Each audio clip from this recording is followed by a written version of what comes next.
अगर कोई माई का लाल हुकूमत में से हमारी बात का कोई तोड़ पेश कर दे तो हमें बेशक फांसी दे, तोड़ पेश करें। जो हम कह चुके हैं उसका तोड़ पेश करें। हम खून माफ करते हैं और अल्हम्दुलिल्लाह आपको पता है ना आज तक कोई तोड़ कर सका और न कोई माई का लाल पैदा हो सका। फजले अहमद जिंदाबाद, फजले अहमद जिंदाबाद, फजले अहमद जिंदाबाद, फजले अहमद जिंदाबाद। नारे तहकीक जीवे जीवे। एक मिनट भाई और किन्नी चली मैंने सर्वे किन्ने उठे उठे उठे सामने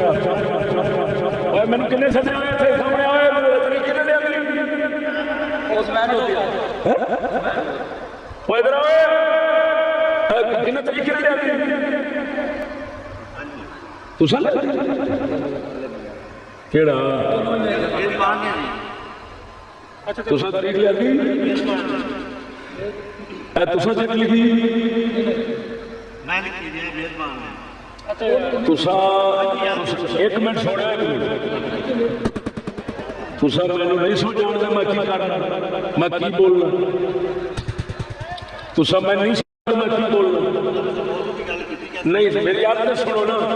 मैं हकीम हां मैं जानना बीमारां नूं की देना मैनू बीमार नहीं कह सकता तू आए बोल इधर देखो सुनो इधर सुनो ये आ तुहाडी पई जे चेक किराया को मैंने पूछना सी वो 15,000 अच्छा साहब नहीं साजी तुहानू पता नहीं मेरा गल करने वाली तुसा मुल्ला समझिया मैं रोजाना मची ठोकना पता नहीं किना किना जिन्हां हक की गल पसंद नहीं हो सकती मैं उन्हां की दावत चलो जग जीवे सदके सदके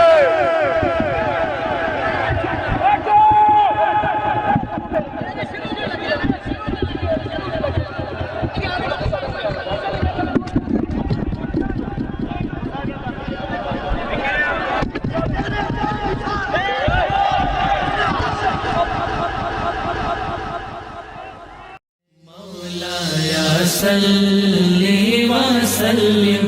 दाइमन अबदन अला हबीबिका खैरिल खल्क़ि कुल्ल